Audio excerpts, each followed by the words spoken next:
modernas, bem-vindos ao nosso canal. Aqui no Manual da Grávida Moderna a gente vai conversar sobre tudo que envolve a gestação, o parto e o pós-parto, sempre baseado na humanização, nas evidências científicas e nas boas práticas obstétricas. Hoje a gente vai falar sobre trombofilia na gestação, que é um assunto que gera polêmica. Mas antes disso, já ativa o sininho para você receber em primeira mão todos os nossos conteúdos que a gente faz com muito carinho para vocês. Então, primeira coisa, o que é trombofilia? Então, trombofilia é uma predisposição que algumas pessoas têm a desenvolver fenômenos tromboembólicos. Mas o que é isso?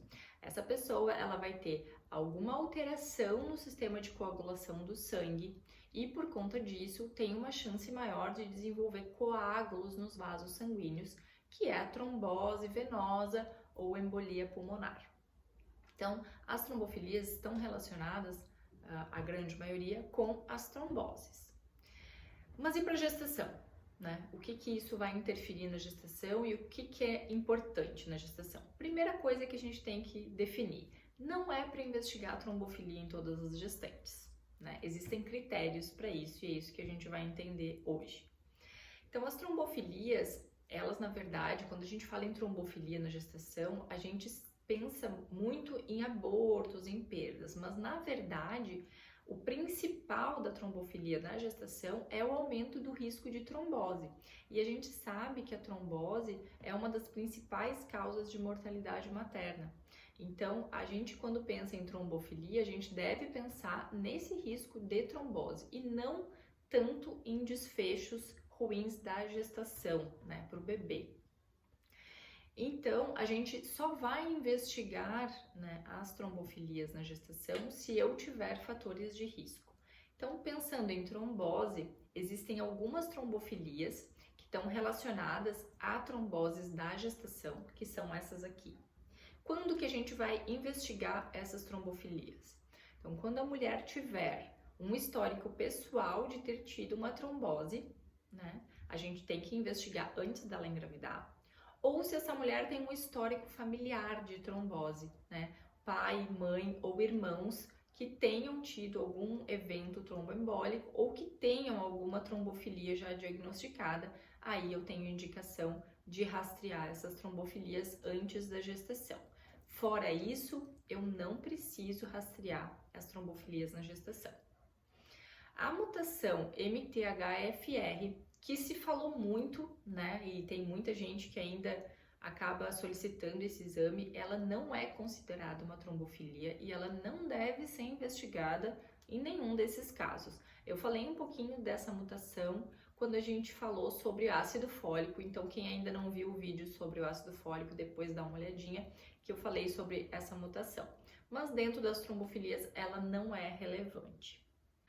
Tá, mas tem alguma trombofilia que está relacionada a desfechos ruins da gestação? Tem sim, então é isso que a gente vai entender agora. Antes disso, não se esquece de se inscrever no canal. Se você está gostando do vídeo, já encaminha para suas amigas que também vão aproveitar esse conteúdo e já começa a deixar aqui seus comentários, as suas dúvidas, que a gente vai respondendo para vocês. Mas falando em trombofilias que tenham uma interferência para a gestação, só tem uma, que é a SAF, que é a Síndrome Anticorpo Antifosfolipídio. Essa é a única trombofilia relacionada com a desfechos ruins para a gestação. Então a gente tem critérios para investigar essa trombofilia em específico, que além do risco de trombose, vai aumentar o risco de perdas gestacionais em qualquer idade gestacional. Então, quando que a gente vai investigar se essa mulher tem ou não trombofilia? Essa trombofilia especificamente.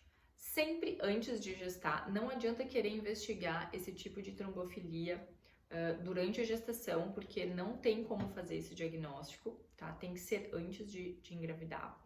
E aí a gente vai investigar quando?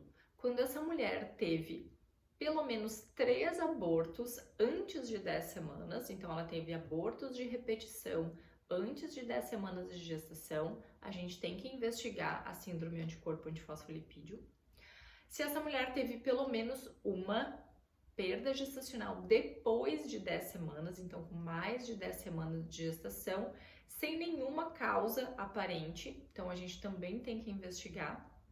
ou se essa mulher teve um trabalho de parto prematuro diretamente relacionado com pré-eclâmpsia grave ou eclâmpsia ou algum sinal de insuficiência placentária grave que fez com que essa mulher tivesse um parto prematuro.